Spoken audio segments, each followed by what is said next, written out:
setiap saat sampai sekarang gitu ya. Ketika melakukan sholat, kita teringat barang perempuan terus gitu bangun langsung. Dikarenakan emang setiap kita sholat itu sempak mah nggak pernah pakai gitu ya. Itu gimana hukumnya Tan? Itu pikiran kita melayang nyampe ke barang itu kebayang, bukan kayak biasanya kan kalau kita habis jalan-jalan gitu perempuan gitu bodinya langsung kita ke pusatnya langsung terpikir itu. Nah mengakibatkan bangunlah alat vital kita. Bagaimana itu hukumnya tadi? Kalau hukum sah nggak sahnya selama sholat itu nggak berkurang syaratnya, tentunya salah. Cuman ini sebenarnya bagaimana penanggulangannya?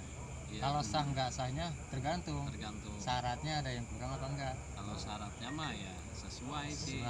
Ya imam ruku ya ruku. Kalau waktu kita berjamaah.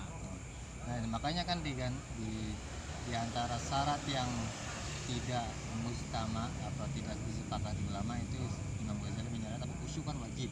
Iya, di antara syarat itu wajib khusyuk. Iya, wajib. Nah khusyuk itu kayak gimana? Khusyuk itu bukan diem, bukan. Khusyuk itu dia tahu apa yang dia baca, dia tahu apa yang dia lakukan.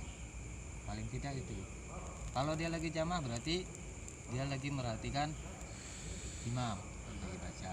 Kalau salatnya jariyah, kalau salatnya sirriyah atau siang yang nggak pakai suara, ya dia tahu kalau itu lagi salat, jangan kemana-mana.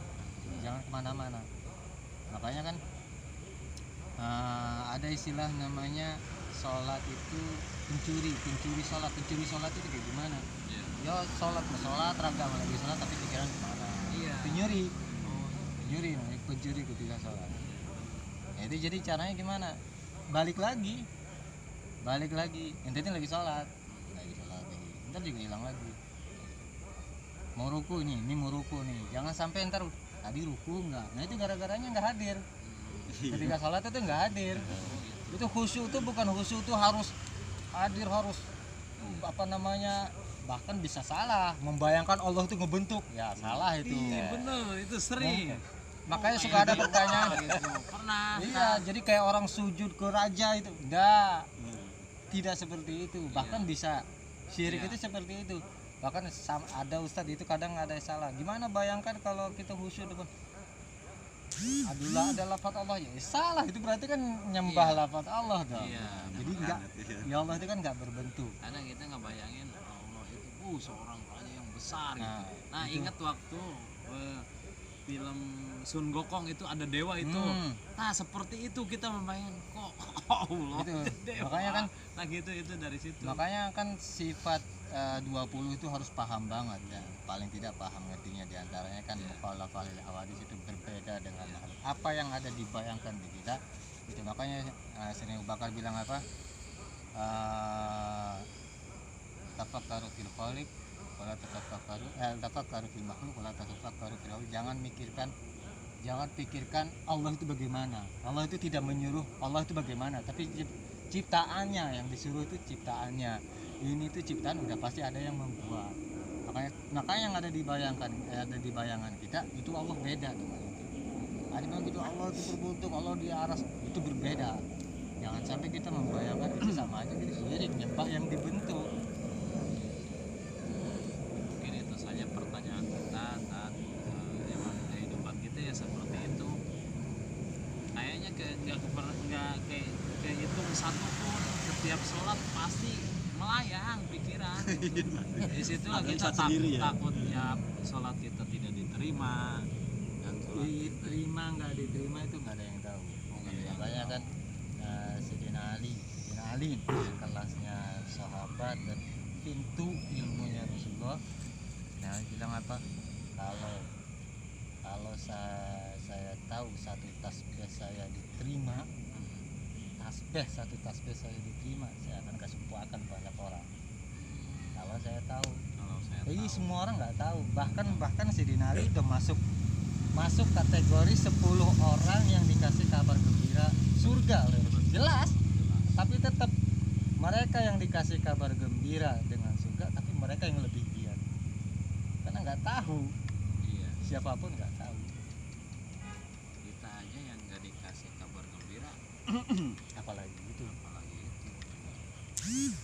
Tat, Iya. ini tat, maaf ya ini ya. Oh iya, ada Gantian. gantinya maksudnya. Ini anu tat, misalnya yang imam itu kita kan makmum. Terus imamnya itu bertato. Sholat kita gimana? Kalau kita terlanjur udah sholat, Nah, langsung mufarokoh. Kalau mufarokoh, langsung niat pisah. ya bisa. Niat pisah, sholat sendiri. Jangan dibatalin. Karena kan awalnya kita nggak tahu. Kecuali kalau dari awalnya tahu. Kalau dari awalnya tahu, kita tetap sholat ya nggak sah. Tapi kalau pas pertengahan kok ngelihat di kaki ya tato, ya udah langsung. Sama seperti halnya ketika kita sholat jadi makmum, tiba-tiba di kaki imam itu ada kotoran, langsung mufarokoh aja. Mufarokoh itu nggak kebatalin sholat tapi niat pisah. Jadi situ kita sholat sendiri, sholat sendiri aja. Tapi kalau tahu dari awalnya dia bawa najis ya nggak bisa, nggak boleh. Oh, jadi memisahkan diri. Ah, iya. Meskipun itu sholat berjamaah belum kelar itu. Iya, kita misalnya sholat sendiri di situ. Sama halnya kita lebih tahu baca Fatihah, lebih paham kita baca Fatihah. Ini kok baca imam nih kok tasdidnya kurang. Kan Fatihah itu tasdidnya ada 14, nggak boleh kurang. Tasdid yang ada di surat Fatihah ada 14 itu nggak boleh kurang. Ini kok kepala dolin, kurang neken. Iya. Nggak Iya sah gitu. jelas. Ya Ah. nggak jelas nggak sih. Itu kita mufarokoh aja, nggak usah ngebatalin sholatnya. Kita yakin kita tuh imam nih nggak sah. Dengan Aduh, kita gitu, yakinnya sama gitu, Mas gitu. Aduh, tuh beres. Mau jasa. Ulang bawa can datang ya sama Mas gitu. Oh, jadi dari imam juga tuh salah bacaan juga itu langsung. iya syarat diantara